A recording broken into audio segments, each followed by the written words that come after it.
Okay, y'all, the girl is back. I know I missed last week because I was under the weather, but there wasn't really much to talk about anyway. Yeah, we met the new girl from Get Out, and the crazy lady is good friends with Stormy, but it's really nothing to see there.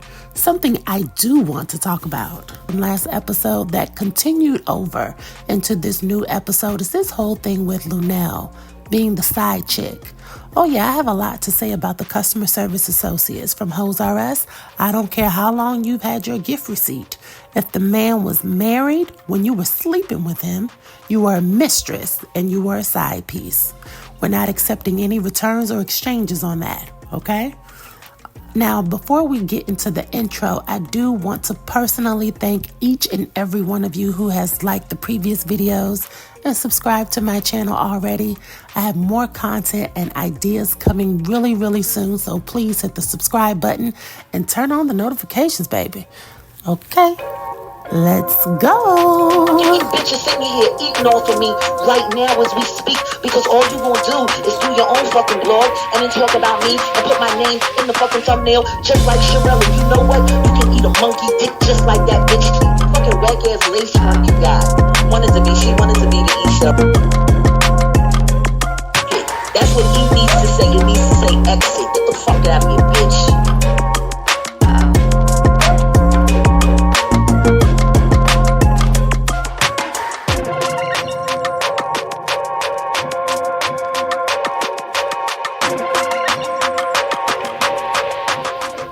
All right, now, the microphone is on.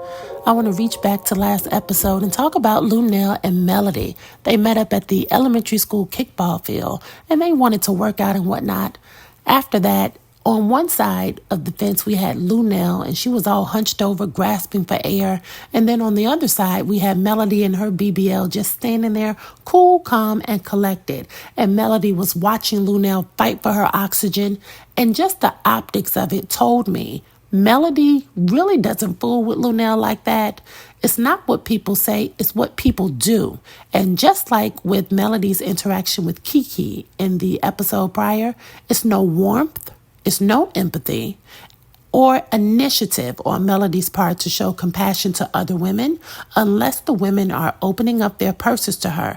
Hence why Melody told Lunell, you could have picked up the phone and called me, and I could have sold you some tickets, because in this scene, Melody's whole gripe was Lunell did not show up to the podcast event with Carlisha and Melody and the Millimeters, okay? And so Mel said, you should have called me, because Lunell said the tickets were sold out. That's why I didn't come. And Mel said, no, you should have called me, and I could have sold you some tickets, rather than Melody saying, hey, girl, if you really wanted to come, because you're my friend, I would have gotten you in and your +1. You and your husband could have came on me. I wanted you to be there. I would have taken care of it. You see how different that sounds in contrast to you should have called me and I would have sold you some tickets? See, Melody loves money above all else, and that was evident. Now, when Lunell asked Melody about Martel's arrest, she was very mild-mannered, compassionate, and reactive to Melody's feelings. Now, fast forward to last night's episode, Lunell had all of the advice from Martel that she didn't have from Melody. Lunell kept cautioning Martel to think about the kids and to stop with the tit for tat. But was Melody thinking about the kids when she had them in that man's car riding around Huntsville, knowing that man had an active warrant for his arrest? Why didn't Lunell instruct Melody to stop with the tit for tat and to instruct her and her annihilators to fall back, all the way back? Because what Melody can do that she has not done is to tell her fan base, please don't mention Martel or my kids, respectfully. She can say that to her fans, and they will accept that she does have the power to do that. After all, she is their queen, is she not? Last night, Martel and Lunell sat down, and Martel showed Lunell the text messages that Melody claimed proved that he was threatening her with revenge P. Now, we saw the messages. In my opinion, they were suggestive at best. It was nothing direct. It was nothing concrete or anything that would implicate him in a jury trial. In fact, the key words are always in the first and last sentence of the message. Pay attention. If you ever want to understand how a person is really feeling when they send you a long message, pay attention to the emotion indicated within the first sentence and the last sentence. Let's look at the message. In Martel's first sentence, he says, "Leave me the fuck alone." What emotions would that indicate? Frustration, exhaustion, exasperation. Those are the top 3 emotions right there. Leave me the fuck alone. Now let's look at the last sentence. Please don't call my bluff, because at this point, I am tired of you. The emotions in the last sentence and the first sentence, they are congruent. Again, the feelings present are frustration, exhaustion, and exasperation. These are not emotions which just happen overnight. Martel does not like Melody, and she is playing mental warfare with his mind and with his career, and then running down to the police station to take out a warrant on him because she is afraid that her kids are going to see her sucking a penis on a videotape. After all the time she said on the show she never sucked any penis, or at least she couldn't remember any of the penises she sucked. And again, those were her words, not mine. Moving right along. I'm not sure how Martel was able to muster up enough patience and strength to sit across from Lunell and listen to all of the trash, garbage, and bullshit that was coming out of her sloppy mouth, because when Lunell tried to villainize her stepdaughter for doing an interview where the daughter told the truth about Lunell sleeping with her father while her father was still married to her mother, Lunell quickly shifted gears and said, "No." He was separated with divorce papers already. When I found out he was married, I left him alone. So y'all were connected at one point, and you had to leave him alone after you kind of like found out. When I found out he was married, I left him alone. See, this is why Lunell is so mad at Martel, because she's giving Martel all the smoke that she can't give Chris, because it's been 30 years down the line and shit still looks the same. The foundation of the marriage is fucked up. I am Chris's wife. I've been Chris's wife for almost 30 years now. And at this point, this is serious for me, and you're treating it like it's a game. Like you've treated your wife and, your life like a game. I don't choose to do mine the same way. This is not a game for me. Misdirected anger. See, this is what happens when the customer service reps at Hoes R Us get promoted to shift manager.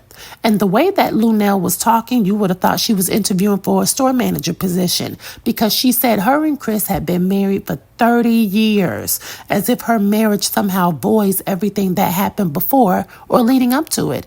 That is false, that is incorrect, and it is asinine.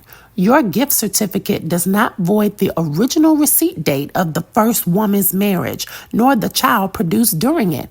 Why in the hell would you think that your marriage of 30 years means something of value when you're devaluing another woman's marriage who was married to the same man you're married to right now? Make it make sense. You just told us the man was cheating on his wife with you, and you didn't even know he was married. He didn't even tell you he was married. Okay? Let that sink in. You were sleeping with a married man against your will. Let you tell it.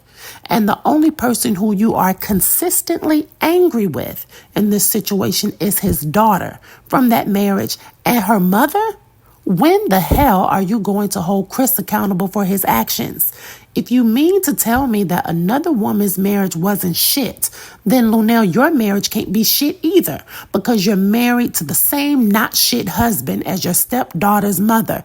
You both married and procreated with garbage, and now there are these children who have to walk this earth via the pathway of more garbage that he has laid before them. These are the sins of the father. After Lunell got finished rewriting her Hoes R Us incident report, this is when she decides to let us know that she is having a birthday party and that Martel is not invited. And when I tell you that Martel ate Lunell up when he said, "I didn't even know you had a birthday coming up," Lord have mercy. If party. I don't care about going to no 60-plus-year-old birthday party. Happy birthday.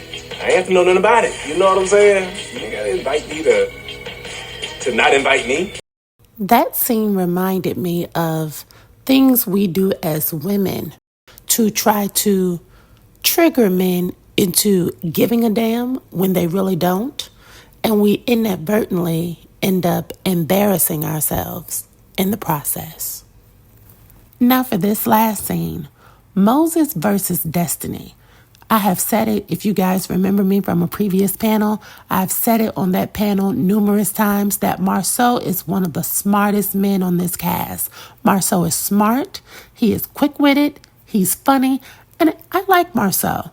I think Marcel gives good advice despite how he handles his relationship with Letitia. That I don't necessarily agree with. But when he's conversing with the other men, I do find him to be quick-witted. I do find him to be humorous. And I do find him to be very intelligent.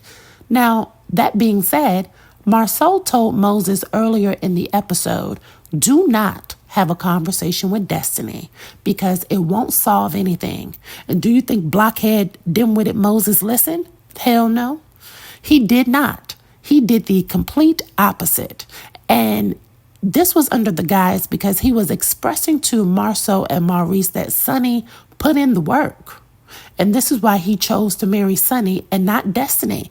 And I thought that was an interesting choice of words to describe your wife, that she put in the work.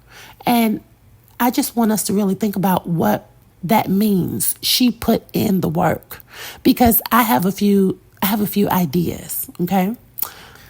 Fast forward to Moses sitting down with Destiny. His biggest complaint was Destiny didn't show up for my birthday party in St. Louis. Now, remember in episode 1, Moses was complaining that Destiny was going through legal battles for her son, and her attention was not only focused on being a mother, but also being a working mother. Okay, because he also mentioned she was on the red carpets and she was flying here, there, and everywhere.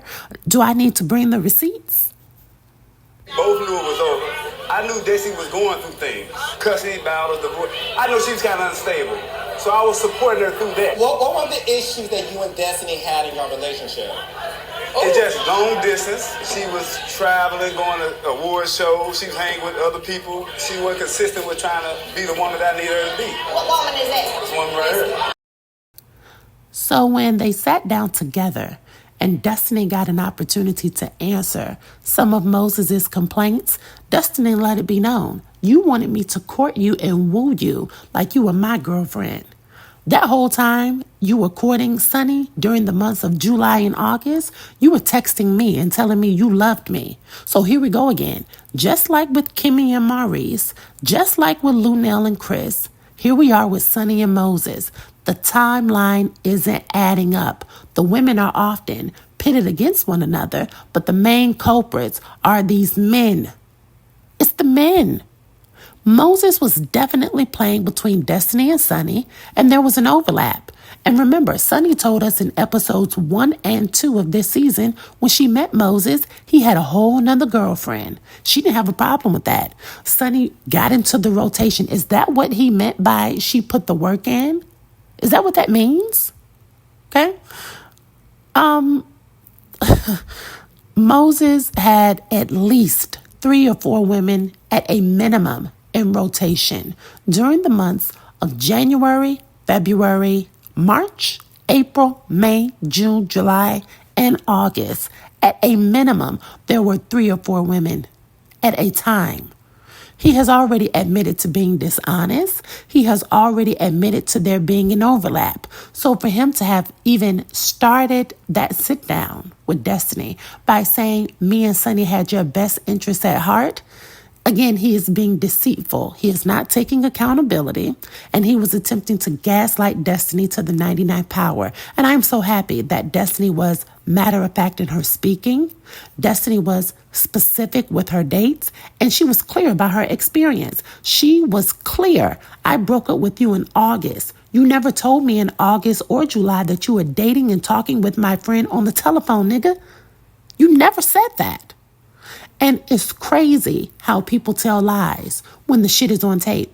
This Negro sat at that table and said, I told you in April I didn't want you. But if y'all remember, on the first episode of the season, he admitted when Carlos asked him, when did you and Destiny break up? He said, we never broke up. So what are you talking about? What did you tell her in April that is so significant to the conversation at hand? How does this make an impact? It doesn't. If you're still texting a woman, good morning, beautiful, you're saying, I love you, you're still conversing as if you are being romantic and you're in a relationship and you are still familiar in that way, what are you talking about? You told her something in April. What does April have to do with May, June, July, and August? And for those of you who forgot, do I need to bring the receipts? Man, you guys started dating in July. I got a number in July. We You started got dating in her in August. July. When did you and Destiny break up? We never broke up.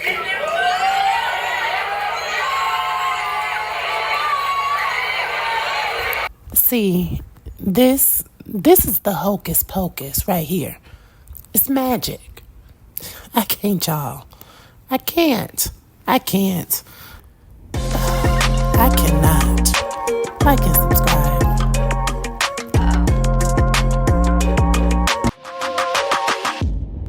Fucking leave, bitch. Don't nobody want you here. Haven't you figured that out yet? The people is on the screen and laughing at you. They're laughing at you. Come on, E.